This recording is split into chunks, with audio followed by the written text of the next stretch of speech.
Good morning. My name is Curtis Campbell. I'm the head of marketing for Office Pro. We are a Microsoft training partner as well as a staff augmentation provider.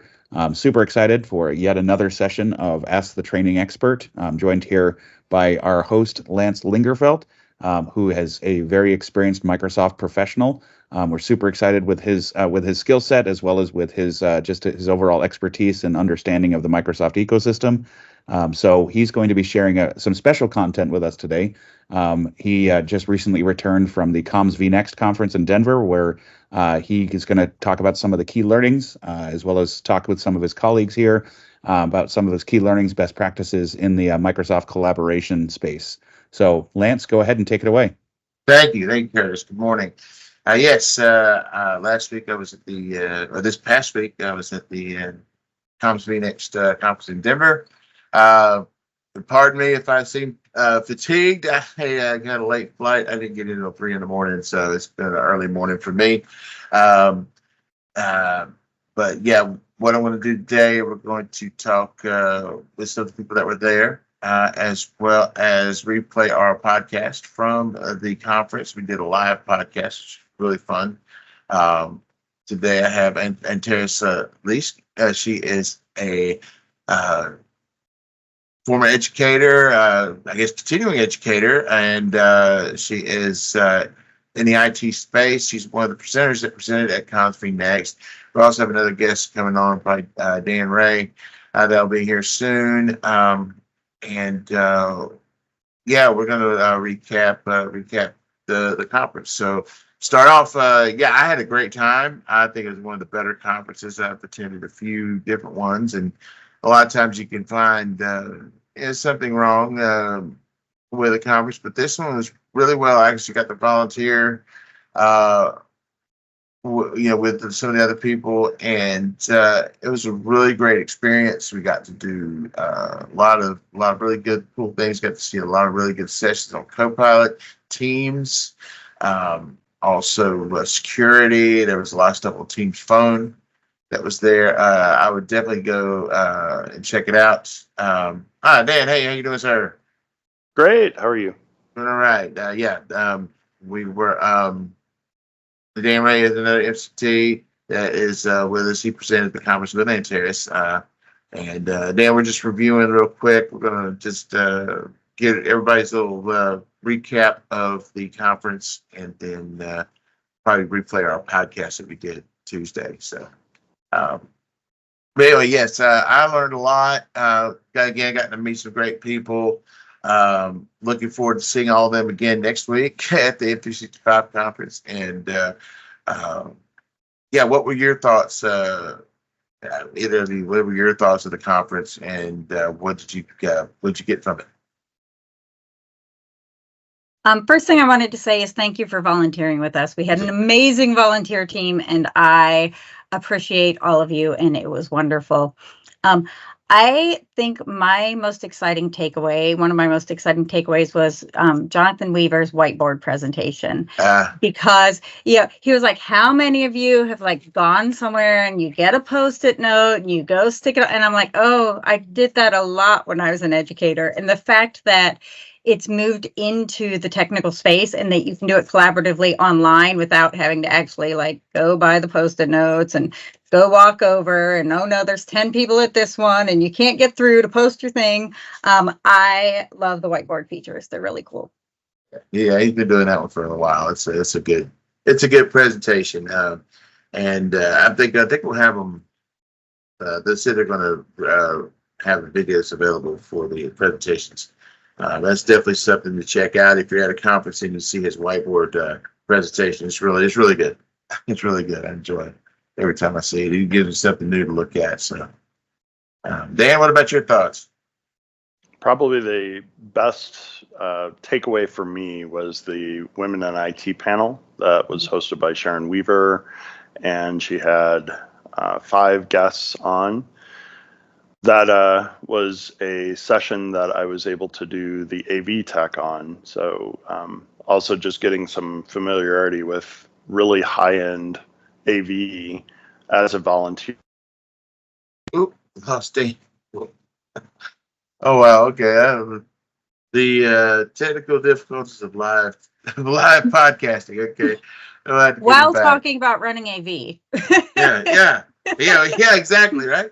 Well, I'll jump in real quick. My best session that I saw was the loop sessions. They really, really did a lot on loop during that conference that I'm excited about. As on office hours, you saw a few weeks back, I did another presentation on loop, and I do one presentation now. I have some new material I could take to my next presentation of loop. It's an evolving product. It's great. It's going to be something that is really going to help bring everything together and collaborate in collaboration tools. It's really neat. I got to meet some of the higher ups in the Loop product line at Microsoft, and got some good connections there. So I'm really excited about continuing that journey. It's going to be really good. So Dan, are you back? We lost you. You were talking about the women in tech. Love technical difficulty. You said, "Yeah, I did some AV stuff," and then you cut off. I figured it was going to be real humorous on when the network connection dropped or whatever happened. It looks like I'm on Wi-Fi, but I also have LTE in this device, and it's chosen the Wi-Fi route, which hopefully will hold up for the rest of the hour. Okay. Great. Yeah, just the AV volunteer opportunities with really high-end AV equipment and learning. First time I think I've used a Stream Deck, so really neat opportunities. At the joysticks and the joystick thing with the camera moving around and everything. I was like, wow. I'm reminded every time of your presentation that you two did with the attestation with some of the Teams equipment. There's some great vendors out there, by the way. But with the Teams equipment and the camera being able to follow the particular user and kind of recognizing who's speaking and then following them around the room and having everybody's voice mapped to the meeting or the people that are in there, like you're saying, with everybody being able to recognize who to put a name to a face. Yeah, it's really neat stuff. So a lot of good team stuff going on as well. But anyway, if you want to finish, you got we were talking about Loop as well. So Loop, I am really happy that Loop is not going away. For a while there, I thought it might. When I presented it last September, it really wasn't a real hot topic. People were like, "Oh yeah, new toy by Microsoft," but it's kind of taken off. There was a lot more interest in it this time. The Loop presentation that I was in, I was actually that I attended.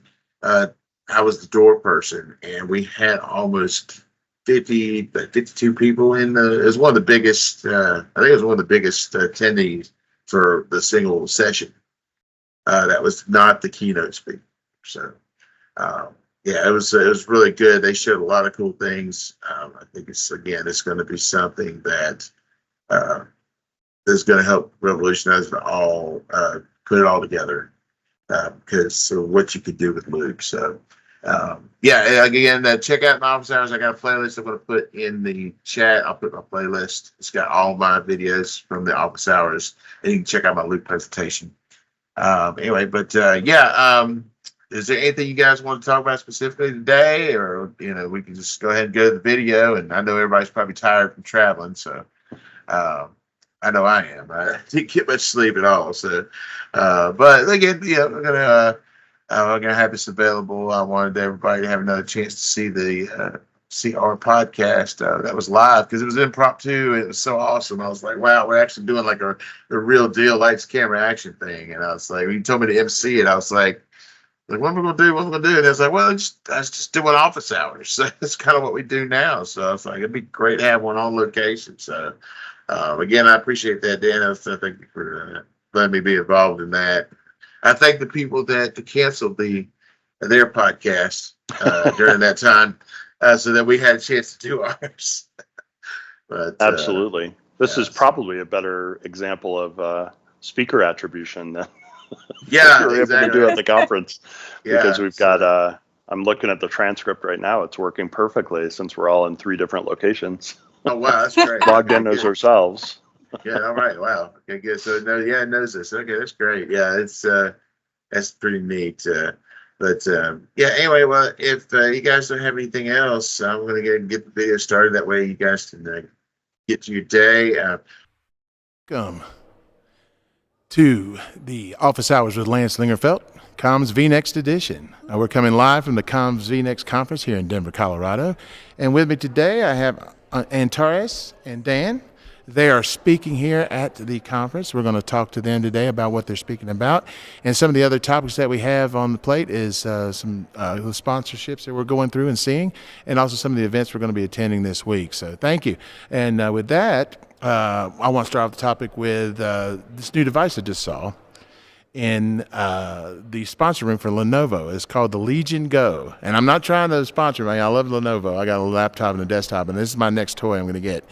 It's basically like a 9 or 10 inch screen, and you can do it just like a Nintendo Switch. It's got the paddles for each side, but it's Xbox controls, and it's got Windows 11 on it.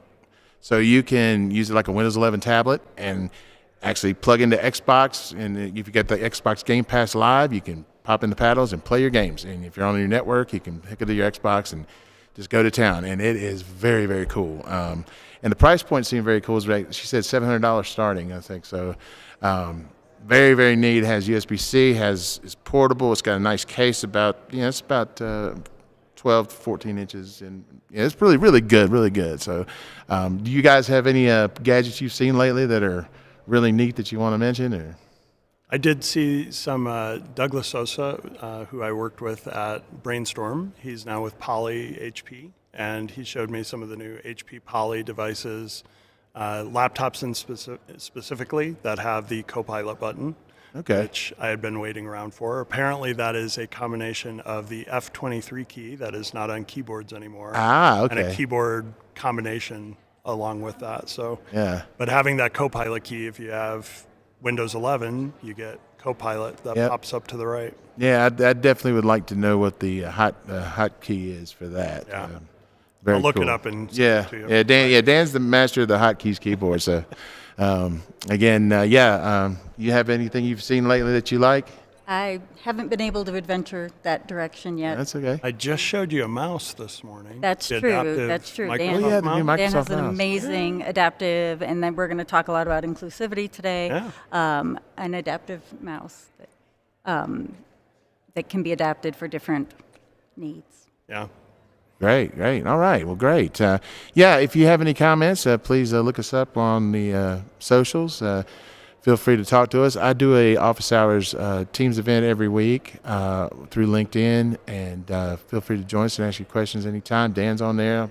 I'll have you on there too as well. And let's switch topics here real quick, and let's go to what you're speaking at here at the conference. The Comms vNext conference has been starting off today. They've already had some great sessions. I've already met some great people, a lot of good networking, and in the field, in the way the world is changing, and with Copilot and Teams and things going on like that, the way business is changing. I had a really good keynote speaker this morning that really explained it, and the way everything's changing, it's really good to be in this position and going here. So what is your session going to be about today, and what are you going to be talking about? Yeah, tomorrow morning, Antares and I are doing a session on speaker attribution and inclusivity in Microsoft Teams. So we'll be talking about Teams Rooms and the Teams client and potentially other places that shows up in either hardware or software. And we've just had the opportunity to set up our profiles within our Teams clients. So that's for both voice and video. And by doing so in Teams Rooms with certified hardware for the speakers, you can have speaker attribution even though we're in the same room. So for instance, we're all using a microphone here now, and if we were in a Teams meeting room, that doesn't necessarily identify each of us individually. But with proper hardware, it allows our voice profile to be matched with our voice when we're speaking. Yeah, I've seen that. It was earlier before it came out on Teams, but with some of the Teams devices, they had a couple of implementations I did. They had where the camera would follow the speaker. You basically click yourself in the video as being the speaker, and then you can walk around the room and it will follow you around. So I guess this could be even better because the camera could probably recognize your voice and then go to that person, which would be great for interactivity in a room or online as well. It's very good to know, especially when you're doing closed captioning too. Does it add the names to the closed captioning? Do you know? It does. It does. It does both in the live transcript and the recorded transcript. That's wonderful. That's wonderful. Great. Yeah, it's a great thing to have then. So, a lot of the new technology we're doing right now. What else is new in Teams that we should know about right now, do you think?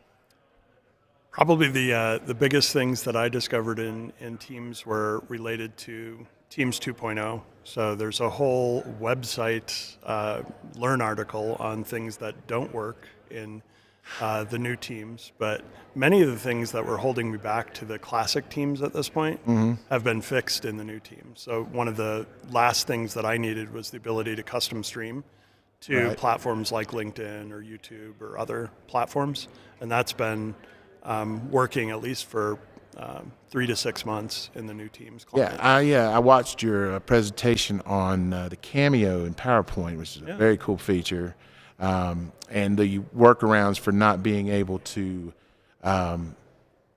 present that way. You said there was a couple different use cases that showed it might not be feasible. You have to kind of work around it, maybe with Teams. Yeah, so unless you have a magician like Eric Marcy behind the scenes. One of the things that you can't do when you go live with Teams to a custom streaming platform is you don't have the ability to use PowerPoint Live. So if you've used Teams with PowerPoint Live, the nice thing, especially on a single monitor like I have here with my Surface Pro 9, is that instead of only seeing my PowerPoint and not being able to refer to my notes or see if anybody's raised their hands in the team meeting or see the chat, I can actually see all that as the presenter with PowerPoint Live, but my audience just sees my PowerPoint. The other thing it allows the audience to do is actually click on my PowerPoint links. I can control whether they have to stay with me as the presenter. If you've ever presented and somebody says, Lance, can you go back to that other slide? Or Antares, can you go back to the slide where we showed all the inclusive and different solutions? I want to take a screenshot of that or something else. If you're using PowerPoint Live, people can go back through your presentation if you allow them to, or forwards. Yeah, that's a very cool feature I find in the events. When a lot of the events that I've been attending, if they got the slides, it lets you kind of on your own, you can go through the slides. But having that click on the link feature is huge. That's a big deal because I know in a lot of my presentations, I put a slide that will link to like the Learn website or to new improvements to the roadmap, places that are really important for people to know to keep up with it, because a lot of people don't know the process in which Microsoft keeps up and communicates changes. So that's a big thing I've been trying to convey when I do presentations is go to the roadmap site and make sure that you click on the product and what you want to see, and it'll tell you when it's coming out. And, it's for all type of clouds, sovereign cloud, DoD, commercial, or GCC. It'll tell you when it's coming out and how it's going to work, and it's a very good tool to keep people abreast of what's going on. So, what's some tricks that you found that you feel you're really relevant now? I would say right now I'm still just completely enchanted with Copilot. I'm new to the tech space. I'm coming from an education background. And when ChatGPT fell from the sky, nobody knew what to do with it. Nobody knew it was coming. And a lot of educators immediately demonized generative AI. But I love seeing all the ways that it can be used as a tool and can help students in a whole range of different ways, how it can help with inclusivity, how it can help second language learners, and all the great ways it can be used as a tool. The fact that I love that they named it Copilot, because everyone's worried it's going to take over the world, but it's not. It's there to assist you. You're still in the driver's seat. Yes. So, that's the big thing about the AI. And I've been doing a lot of that. I actually passed my AI 900 Friday. So Congratulations. the base, yes, thanks. Yeah, and that's a good course. The biggest thing I've learned from it is the responsible principles that Microsoft puts out for AI. Yes. With accountability, privacy and security, inclusivity. It's in the other, that's available to look over those and kind of sets it at peace. And they're actually having a hackathon. I don't know if it's here, if it's next week at the Microsoft 365 conference. They're going to ask people to do a hackathon to try to hack AI. Oh. So a hack Copilot, hack any of the plugins. The great thing about it too is because it's using OpenAI and ChatGPT in the background, you can set up Azure to use it, and you can do different models of data and put your own data into it, and make it exactly how you need it for whoever your audience is. Yes, So, I love the scoping capabilities. yes. You can say, don't look at the entire web, look in this space. yeah, one of my partners, we're working on Real Activity. We are doing a Copilot for physicians. It's called the Physicians Copilot Experience. And what it does is takes the attestation data over, we have it over about 10 years over at Dartmouth Health that we have gotten in partnership with them, giving us their data of their procedures and everything they do per the doctors and everything like that. We are putting that into a database that's secured by M365 and Azure, and then having a Copilot front end with a plugin that will go to that data, index that data, and say, I want to know how many procedures this doctor did in 2018.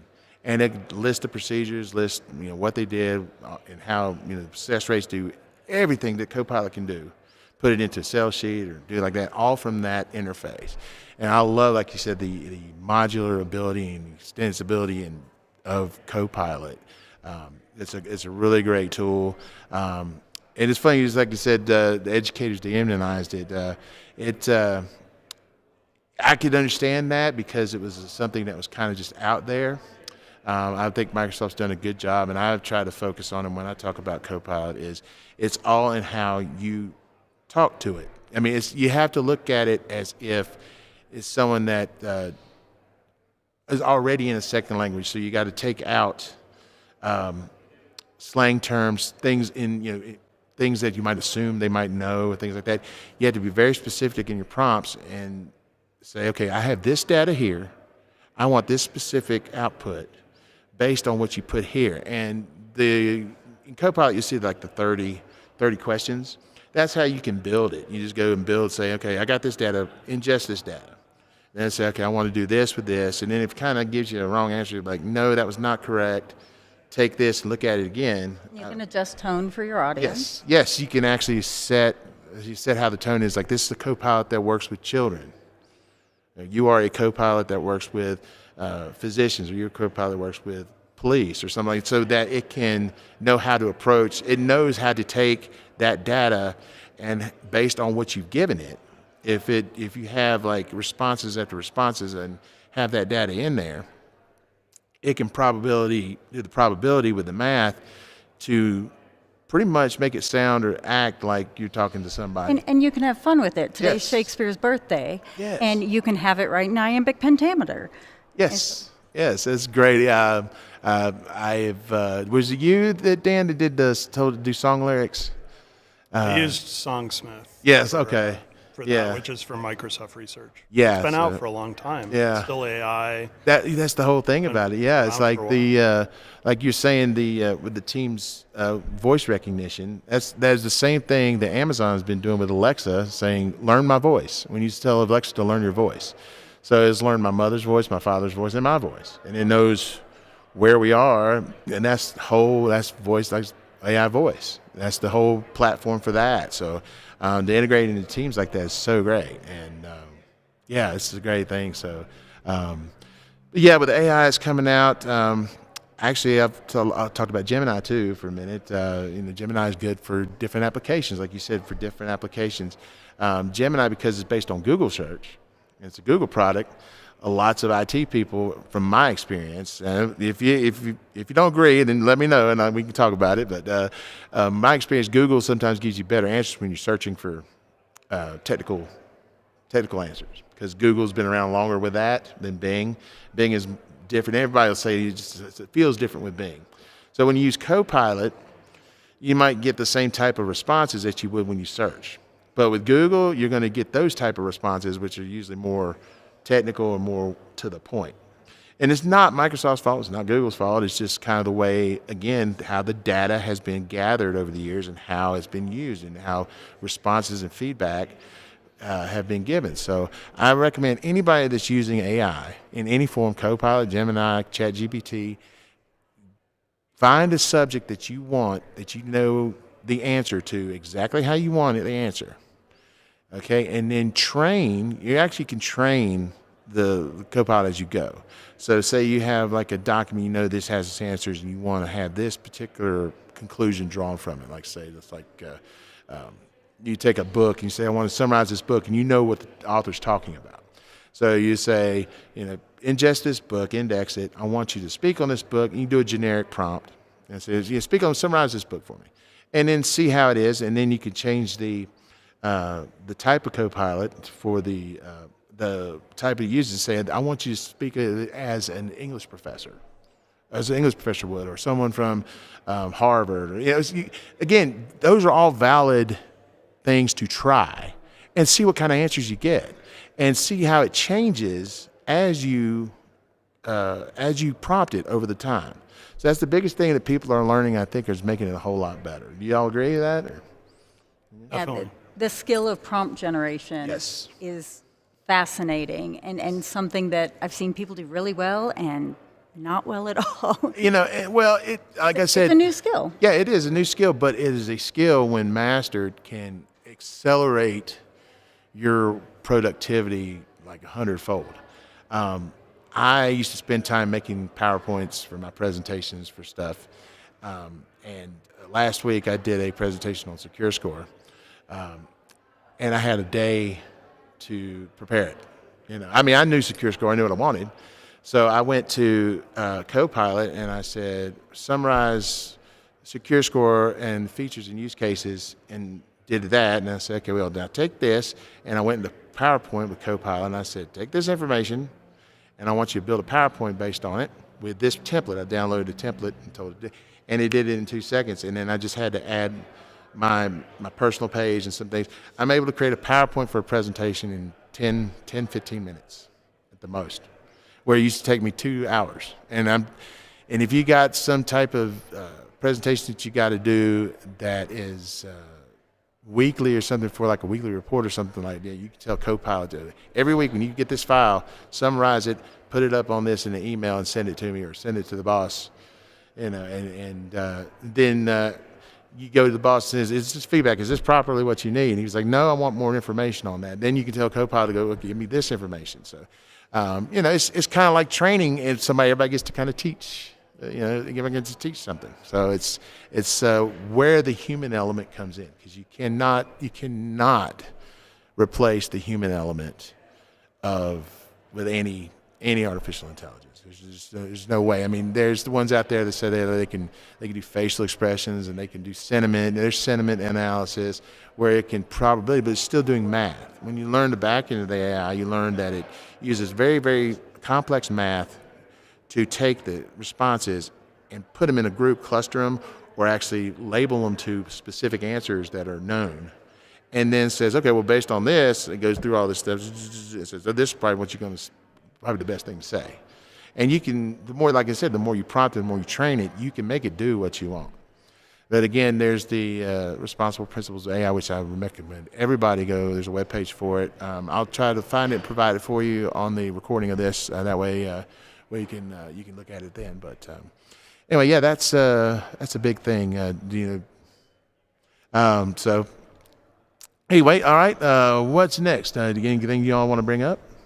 Yeah, I know. Besides office hours, next week is the Microsoft 365 conference. Yes. And Lance, you're attending, correct? Yes, I am. I'm attending the Microsoft 365 conference next week. It's going to be a big event all about AI. It's the place to be if you are in IT to try to get hyped up for it. There is a lot of, like you said, there's a lot of more questions, and how do we do this? And Microsoft has got all this information. if you're an IT person and listening to this, there's a webpage for the Copilot deployment kit. There's a deployment kit that gives slides, gives information, gives presentation abilities and use cases so that you can go to your leadership and say, look, we want to implement this. This is how we can do it. And we can at least get a pilot and get them started on it. And again, with the new licensing that they've put out for Copilot, you got more opportunity to do that. You're going to get the full-blown Copilot. I mean, we had a session this morning about the different Copilots. I'm sure that'll be available to everybody. They said he was going to present the slides to that, so that'll be available. But yeah, it looks to be in Orlando. It's going to be great. A lot of people network there. I was lucky enough to go last year, and I met so many people there, and I've gotten into this because of that conference. So it has been great for my career, great transition, and I recommend if you have the chance. I think they're still selling tickets to it. So if you got a chance to go, I would go, even if it's just for the social sessions. If you're in the Florida area, Orlando area, it's going to be at the Disney Resort, and I've been talking to half the people here going, and they're already talking about they're doing the Microsoft people I've spoken to. They're already got plans to do podcasts there and other things. It's going to be great. It's going to be a great thing. So, okay. Next topic we talk about, I guess, networking in general. Since we came off of that, my regular office hours is Friday. I'm going to talk about that and recap this event, and I'll probably provide this video as well to the link to this. And the biggest thing I've learned as far as if you want to be a Microsoft Value Professional MVP, or if you want to be a trainer and want to be in the loop with Microsoft and be on the cutting edge as a consultant, it's good to network. It's again, this is part of the way the world's changing. We all kind of learned how to work from home and be able to do our jobs from there. But now that it's over, these events are starting to come back, and they're more important than ever. And it's nice to put an actual face and handshake or hug to someone you know. And I've already met like 5 or 6 different people that I had not met before, some that I've only seen online.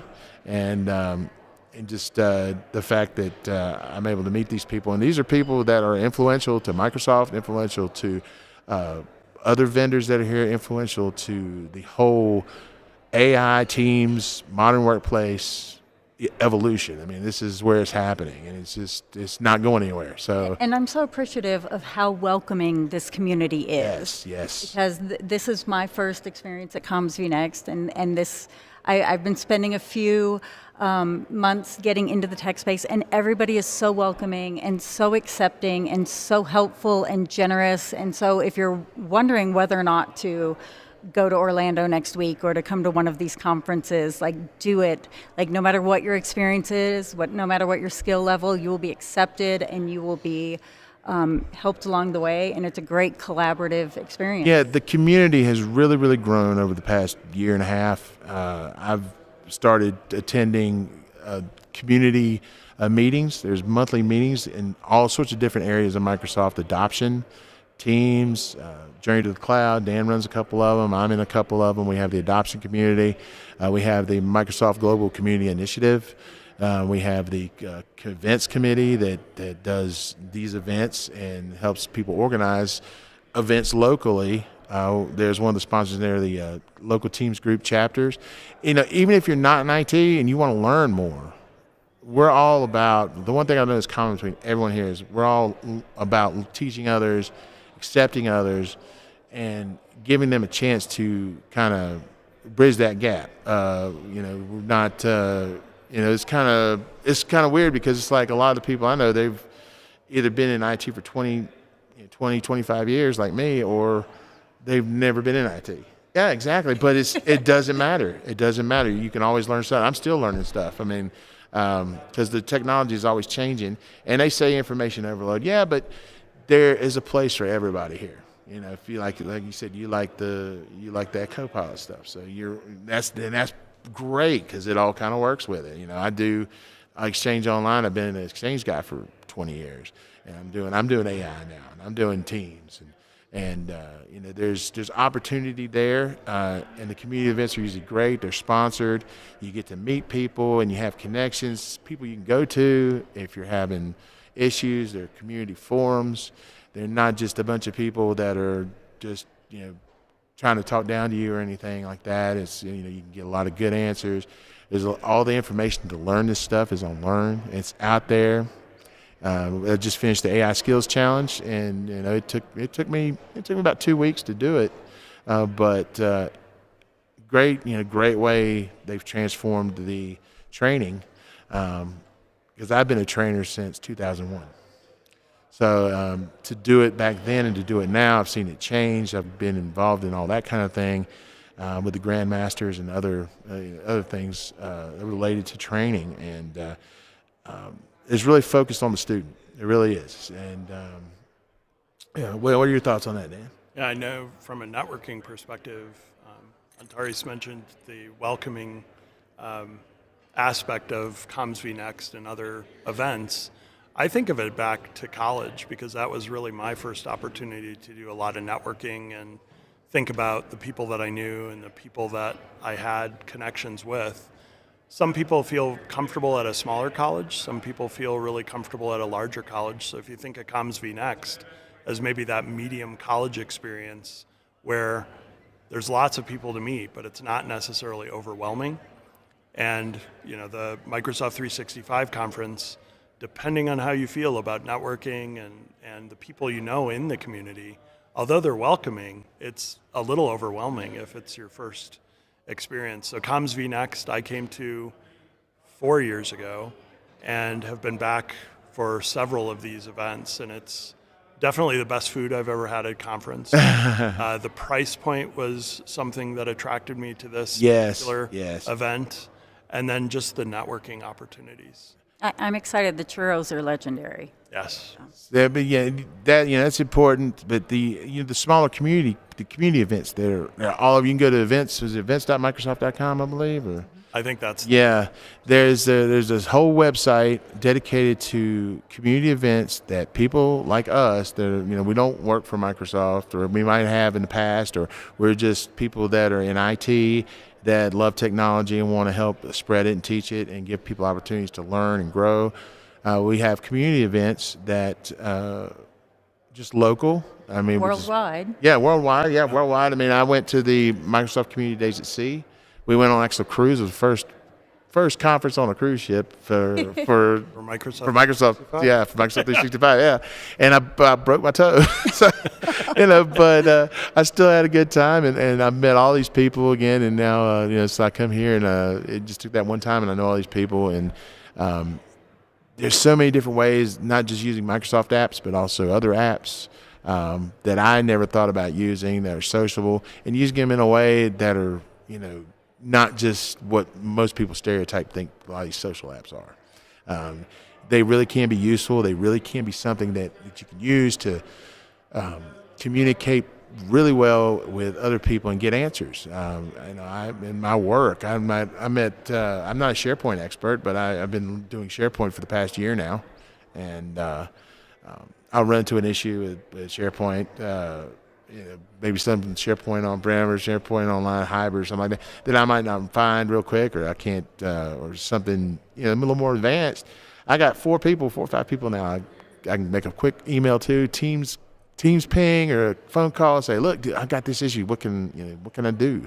And they're like, boom, here you go. And then if they call me about Exchange Online, because I've been doing Exchange for since 1997, if they call me about messaging problems or email issues, things like, oh yeah, here you go. So it's all about that. And you don't have to be an expert. I got some guys that I've done work for that have started their own business now doing IT, and just from seeing what I was able to do, and they contact me and do community stuff, and so know that it's not untouchable. I'd say you can, just like you're in education and you came out and you've been welcomed, and that's the way we try to do everybody. So just come out and learn, and there's always something you can learn. There's so much, and that's the thing I learned at Microsoft years and years and years ago. There are 3 ways to do the same task, at least. in Windows or in a product. Misty, thanks for sharing the link of the Copilot resource. Yes, thank you. I don't have my laptop, so I can't see, but yes. Misty Durham Okay. posted a connection. Modern workplace strategist and PMP candidate. So All right. studying for Yeah. So, exam. well, I'm hoping I'm hoping I get my MVP here soon. I hope they nominated me this year, so it's something I don't take lightly. It's takes a lot of work. It takes a lot of work to do, but a lot of respect comes with it, and a lot of validation. Because I've worked real hard over the years to be be as best as I can be. So Sharon Weaver shared a, analogy for me that really stuck, and it's like the Academy Awards. If you imagine that instead of just being nominated for the Academy Awards, there was something you had to do or somebody had to do along with you to nominate you. The first step is to get nominated. And I think there should be some recognition in just being nominated, because there's a lot of things we do as community members that sometimes go unrecognized. Exactly. I mean, and in the community, the MVP, to be nominated means someone is vouching for you as your skill set, that you in their eyes have done not just the minimum, but more than the minimum, done enough to start on that path to be an advocate and to be a champion for the products, not just one product, the whole thing. And again, with the intention of, you don't know everything, you're not an expert at everything. You have your niche, and that's why you get nominated in particular products, So it's something that can be attained, and like I said, it's a lot of changes over the past year and a half. And I love the emphasis on community. Yes. And that MVP is about being part of the community and supporting others and lifting each other's up. And I love that aspect of the program. You actually have to document and have online verifiable links to community work that you have done.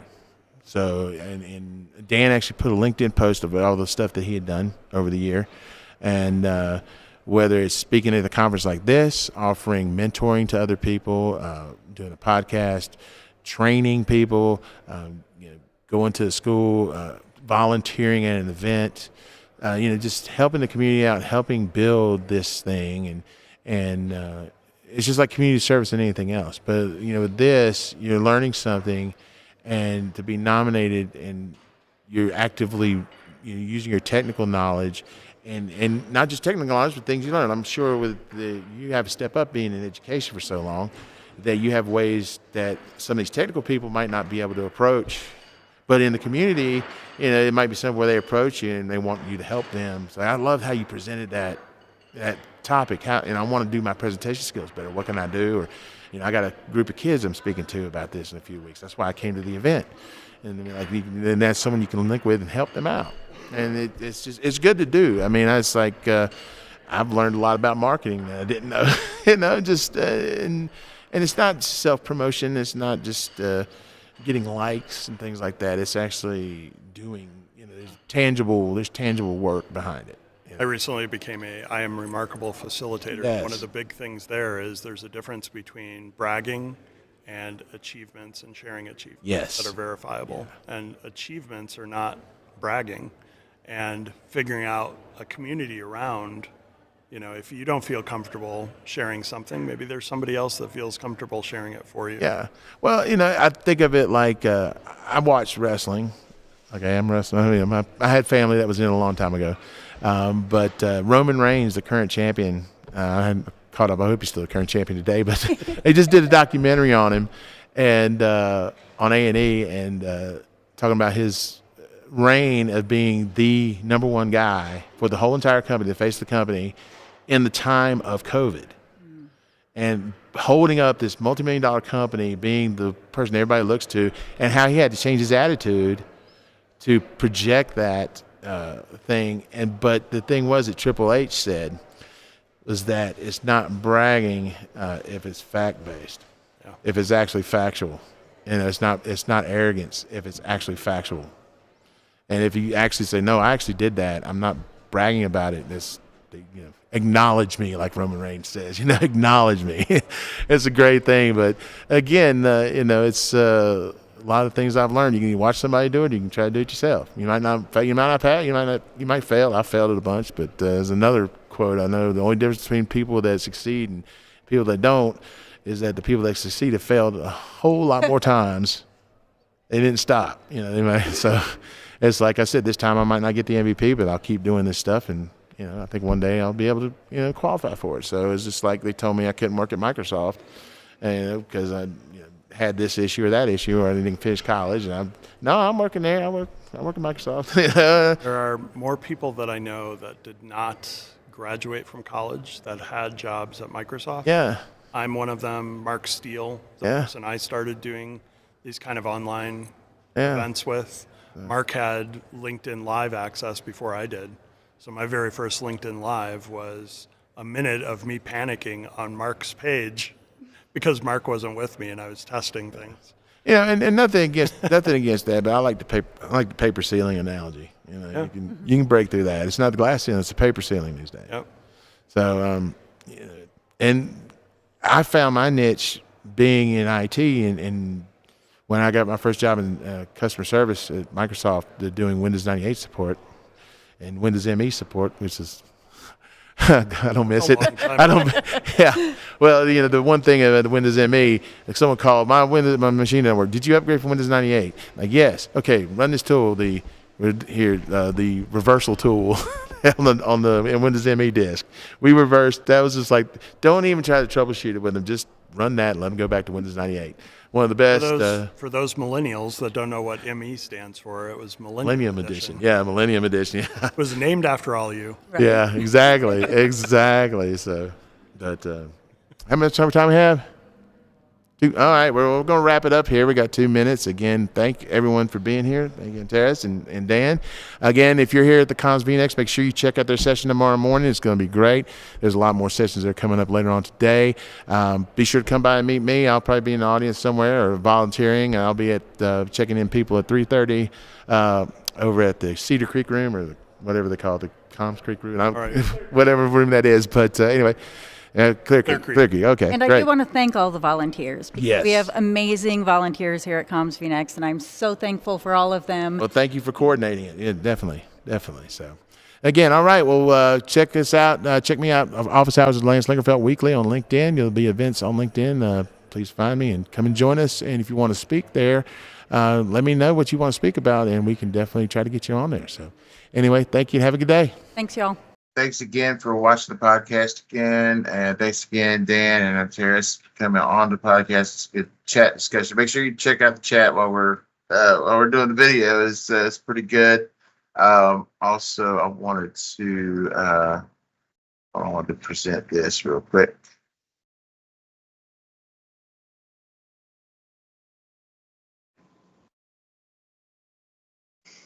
Yeah, so next week, again, thanks for attending. Here are my links to my stuff. Also, guys, if you want to put in your links to your socials, or if you want to show those real quick, feel free to do so. I'll let you guys share it. That way people can